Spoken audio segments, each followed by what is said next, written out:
दोस्तों 2023 में तुर्की का 100 सालों का मुआहदा आखिरकार अब खत्म होने को है।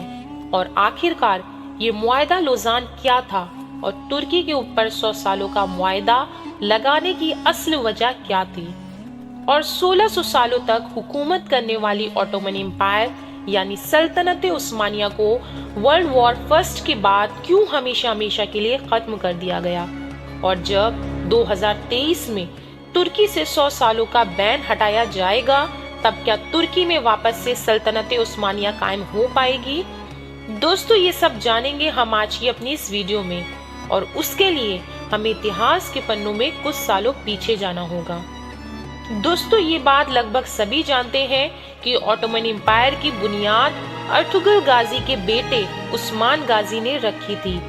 17वीं सदी में ये एम्पायर अफ्रीका, एशिया और यूरोप के ज्यादातर हिस्सों पर हुकूमत करती थी, और यही वजह रही इसे दुनिया की हिस्ट्री में मोस्ट पावरफुल एम्पायर कहा जाता है। लेकिन दोस्तों 18वीं सदी आते आते इसकी मिलिट्री और पॉलिटिकल पावर खत्म होने लगी और ये एम्पायर अंदर से काफी कमजोर हो गया, और देखते ही देखते द ग्रेट वॉर यानी वर्ल्ड वॉर 1 की शुरुआत हो गई। ये वॉर 1914 से लेकर 1918 तक चली। लेकिन जब वर्ल्ड वॉर खत्म हुआ तब ऑटोमन एम्पायर से एक ट्रीटी साइन करवाई गई। इस ट्रीटी को द ट्रीटी ऑफ सेवरेस कहा जाता है।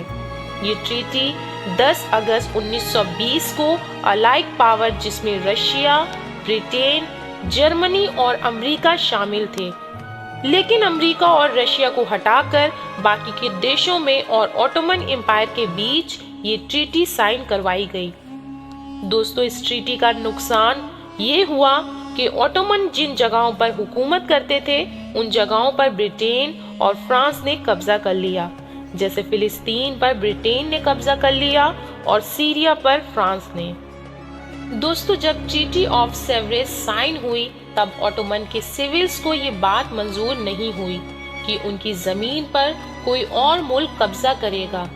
इसी गुस्से में वो सड़कों पर उतर गए और ग्रीस, फ्रांस और इटली के खिलाफ वो खड़े हो गए, और आखिरकार उन्होंने दोबारा से कब्जा कर ही लिया।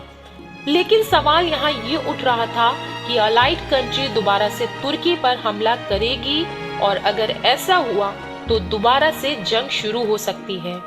यही सब देखते हुए सामने आए एक military leader Mustafa Kemal Ataturk. दोस्तों यहीं से शुरू होती है वो 100 सालों बैन वाली दास्तान। मुस्तफा कमाल ने यूरोपियन कंट्री से बात की क्योंकि उन्हें ये डर था यूरोपियन कंट्री मिलकर दोबारा तुर्की पर हमला करेगी तो तुर्की का वजूद हमेशा हमेशा के लिए खत्म हो जाएगा और तुर्की यूरोपियन कंट्री के वजूद में आ जाएगा। इसीलिए उन्होंने यूरोपियन कंट्री से कहा कि हमने जो पहले हमला करके जमीन हासिल की है हम उससे आगे नहीं बढ़ेंगे, और जो जमीन अभी हमारे पास है हम उस पर एक इंडिपेंडेंट और रिपब्लिक कंट्री बनाना चाहते हैं, और हम दोबारा से ऑटोमन एम्पायर को शुरू नहीं करेंगे।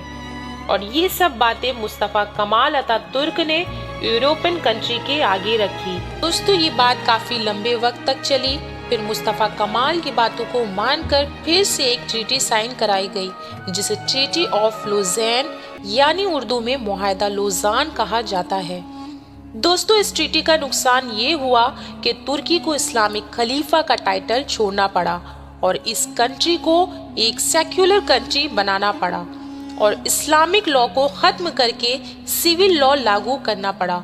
दोस्तों बहुत सारी वेबसाइट पर ये मेंशन है कि जब ये ट्रीटी 2023 में खत्म हो जाएगी तब तुर्की अपनी ज़मीन से तेल निकाल सकेगा और अपनी बंदरगाह पर आए जहाज़ों से टैक्स वसूल कर सकता है और सेक्युलर तुर्की को दोबारा से इस्लामिक कंट्री बनाएगा। दोस्तों ये बात तो साफ है, तुर्की जिस तरह से अपनी ताकत को बढ़ाता जा रहा है और मुआहदा लोज़ान खत्म होने के बाद तुर्की और भी मजबूत देश बन जाएगा और तुर्की को सुपर पावर बनने से कोई भी मुल्क नहीं रोक पाएगा। दोस्तों आपकी क्या राय है तुर्की को लेकर, हमें कमेंट सेक्शन में ज़रूर लिखें। जय हिंद।